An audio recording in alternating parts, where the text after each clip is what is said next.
So I want to tell you about this girl I know. Her name's Savannah. She's a teenage girl that suffers from frequent migraines. If you have ever had one, then you'll appreciate to know that your head feels like it's put into a vice, and then someone is just cranking that vice up and cranking it down, and it's just smashing your brain. That's what it feels like. This is what Savannah feels like almost weekly, if not every day. Savannah has been waiting for 3 days for her prescription to be filled, because that prescription will lessen the pain of a migraine. The holdup? Medicaid requires prior authorization. The prior authorization is going to come from the doctor who wrote the very prescription. The cost is $500, and that's why it needs a prior authorization. I don't have $500 to pay for that. I see a problem with this scenario. We need an improved healthcare system. The current healthcare bill under debate, it isn't the improved plan that we need. The promise is that all Americans will soon be guaranteed affordable, high-quality health care and the freedom to choose whatever the doctor or health care plan they want. Let me show you how the plan under this debate isn't what we need. The proposed plan has the potential for government control. A public plan, which is the proposed plan, a public plan will compete unfairly in the marketplace. That will also mean that it will dictate the price, and there won't be any negotiations between the different prices.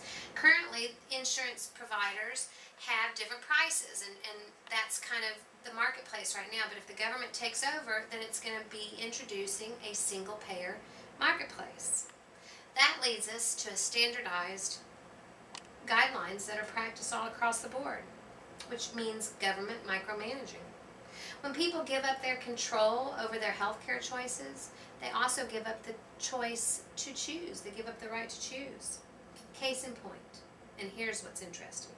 Britain's NICE program, and it's NICE, NICE program, which stands for the National Institute for Clinical Excellence.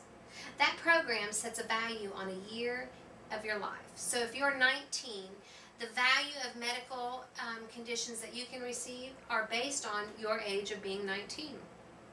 Any therapies that you receive that are not included in that 19-year value, you won't be able to have. Now that's a nice program, isn't it? And that's what our program is headed for. Next, let me show you that the proposed plan causes out-of-control costs. The proposed cost over the next 10 years is $848 billion. Somebody's going to pay for that. That means new taxes are going to be charged to insurers and high-income earners. It's not fair that a high-income earner should have to pay for your health care plan. Not only will new taxes be incurred, but raises in Medicare payroll tax for those who earn over $200,000 a year or higher, they're going to be taxed as well. Individuals will also be required to buy into a plan, even the poor, and that's costly for the poor. If you can't afford to buy into the plan, it's still mandated. If you don't buy into the plan, you're going to be assessed a steep penalty. And there again is more money that's being spent that we can't afford. Penalties will add up to over $36 billion for the next 10 years. And then there's Medicare costs. Medicare participants currently get to have a tax deduction each year on their income taxes for parts A, B, and C. Those are going to be taken away.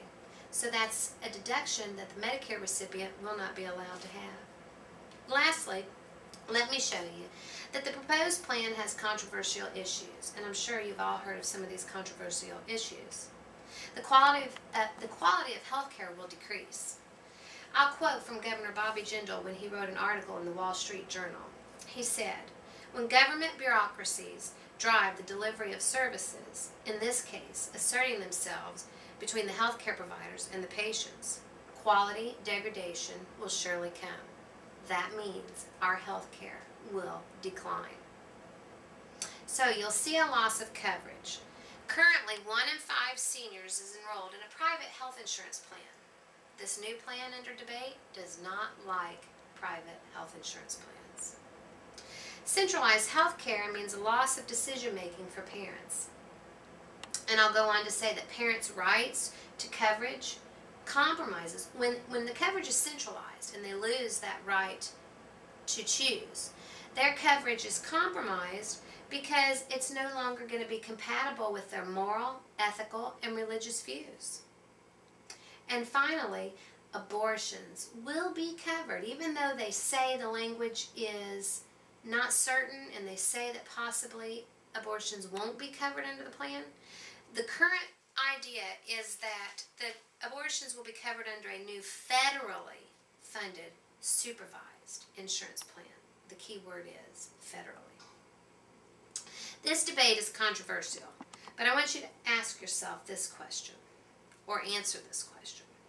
If the bill that's under debate was the plan for American citizens, then why did President Obama last Sunday during a speech he gave to Congress, why did he not take any questions, and why didn't he give any specifics?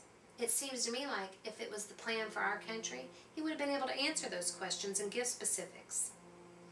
So, I urge you, and I really do urge you to contact your senator. It's not too late. The bill is still under debate.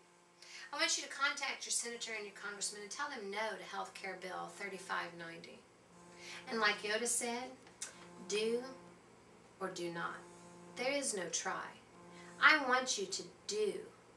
I want you to contact your senator. I do want you to remember those who suffer, like Savannah with the migraines. I want you to call your congressman. And here, just as a reminder, is a brochure so you can look it up and know that your congressman's telephone number, website, and address is listed inside. So say no to Health Care Bill 3590. Thank you.